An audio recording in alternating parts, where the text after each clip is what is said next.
almost no correlation between pass rates and demonstrated competence in practice. So, but that's a whole other panel discussion.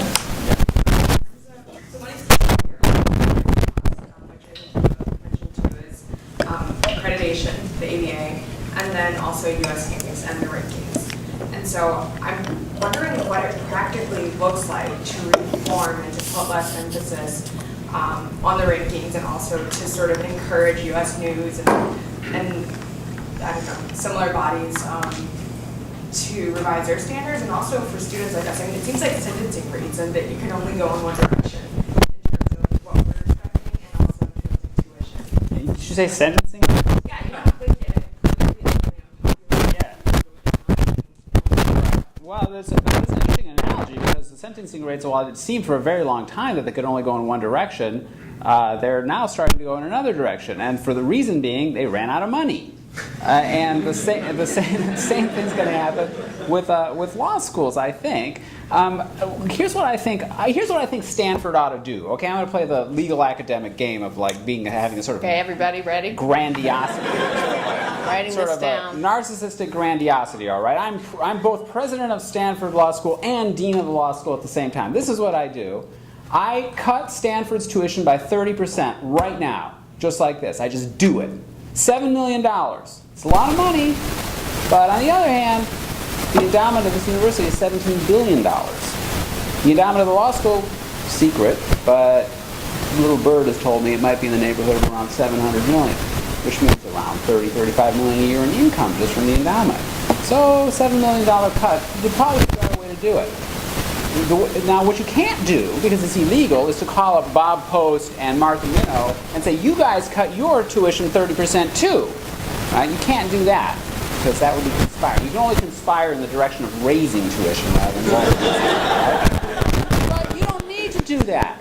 Just do it. Right? You could do it, and it would make Stanford would be the #1 ranked law school in the country within 5 years. It just would be.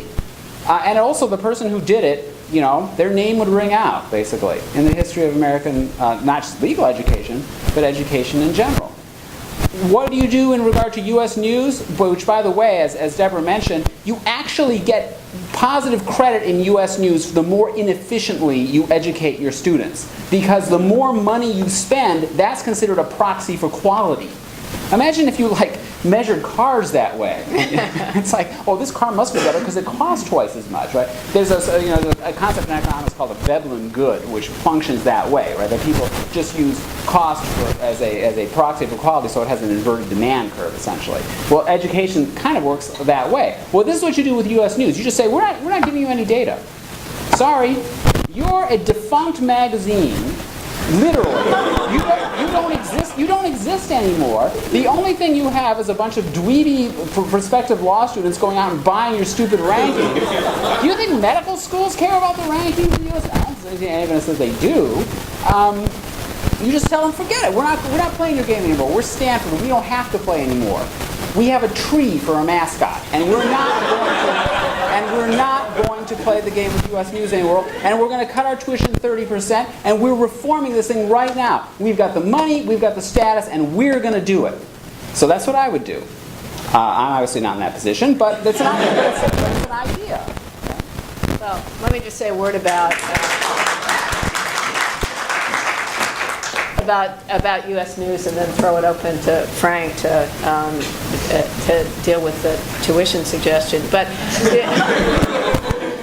I don't think it's as easy to get U.S. News and World Report to change its ways. When I was president of the Association of American Law Schools, there was a huge push in a lot of schools threatening to withhold data. And I sat down with the editor of the law school division of the U.S. News to talk about ways that, quote, we might work together.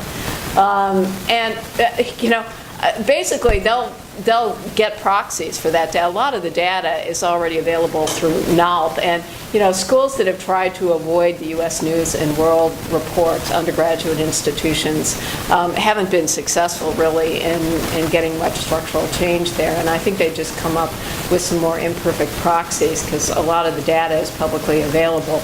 And getting them to try to evaluate different things and change the way they rate them.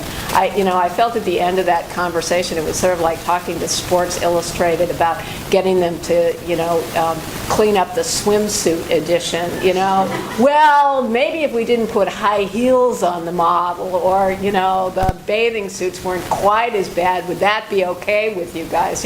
No, the answer is the fundamental problem with the ranking structure is coming up with a single bottom line version based on hugely fuzzy and imperfect proxies for quality. And I don't see them changing. What I do think is possible is to come up with an alternative ranking structure, and this is what saved medical schools. It's not like there aren't ranking structures out there, but there's not a lockstep on them by one, as Paul put it, magazine of really questionable credentials to be doing this kind of survey. So I think if everybody got behind an alternative model that gave out information without the kind of single bottom line score, we'd all be a lot better off. Frank, say a word about...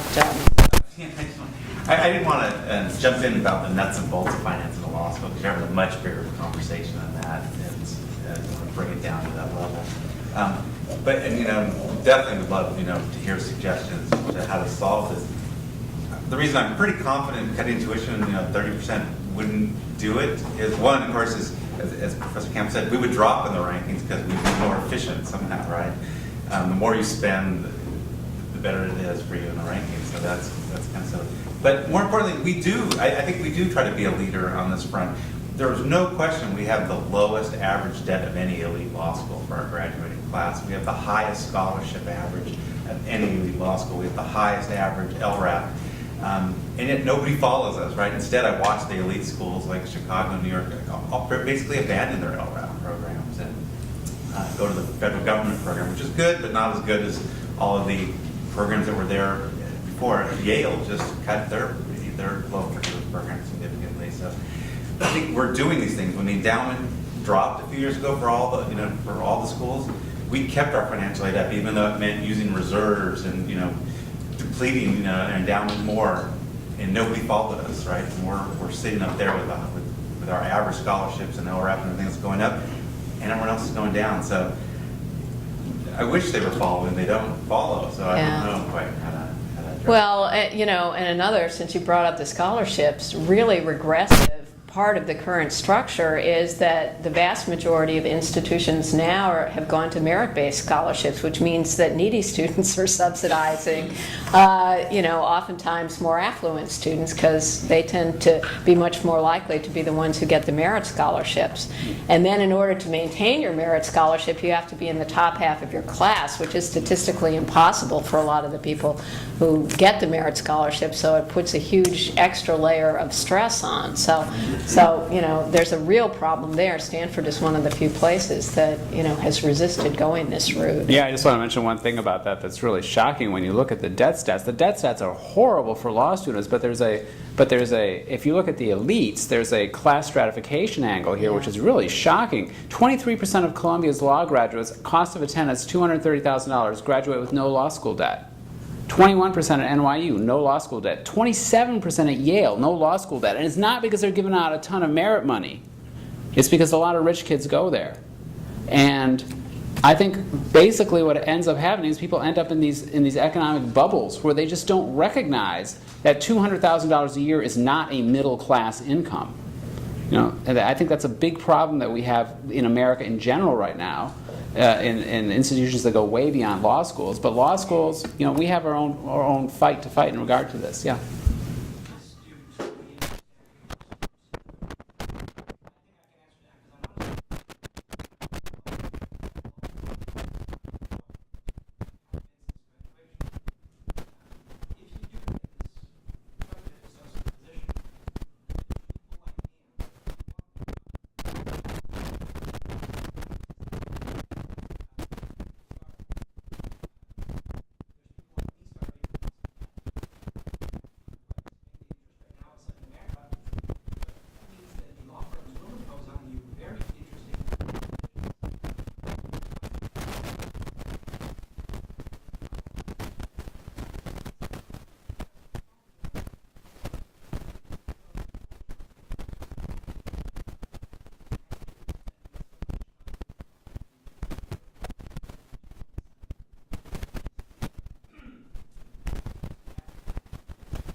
I really appreciate you saying that, because one of the things that keeps this whole thing going is silence.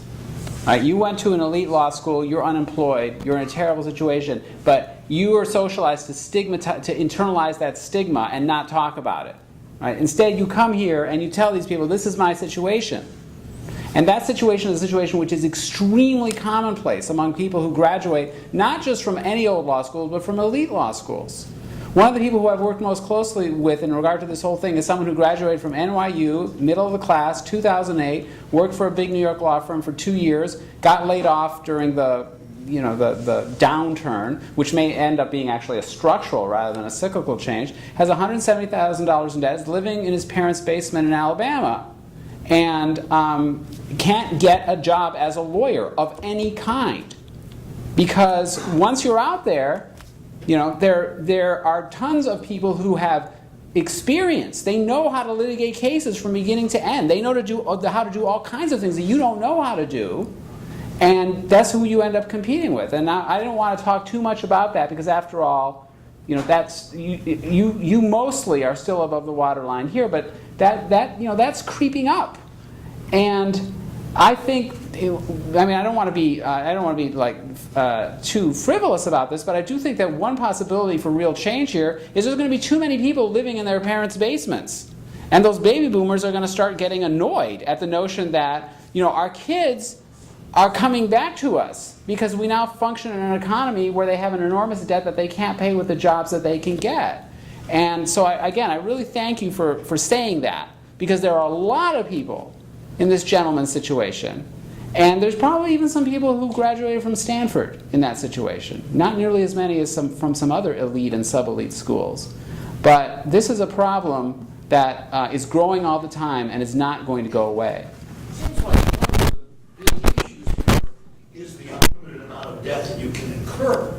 So wouldn't it make sense for the federal government to stop making loans for law school or guaranteeing them? That would shut off the spigot big time.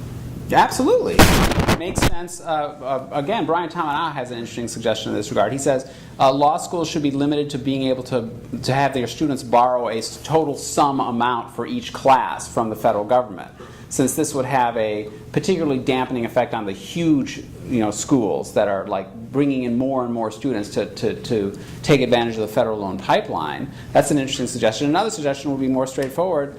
Something along the lines that I understand you to be suggesting, which is you can only borrow X amount from the federal government to go to law school. That I think would make way more sense than the current system that we have. People talk about access, and access is important, for sure, but it doesn't do people from middle class backgrounds, let alone working class or poor backgrounds, a favor to allow them to borrow money that they will not be able to pay back. That puts them in a worse situation.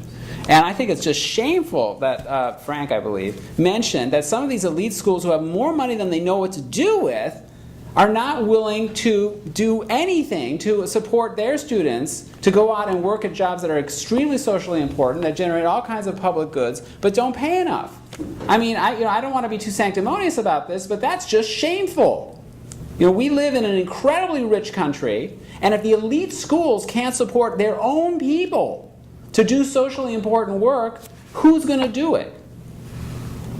May happen anyway, is one possibility as more students take advantage of the loan adjustment payment ability projected, that that the politicians who pass that just have no idea what the likely default rate is going to be, and once they see it and realize what kind of income is getting transferred to law students, and lawyers not being the world's most beloved profession, there's going to be a lot of impetus from Congress to rethink the packages. And I agree with all that.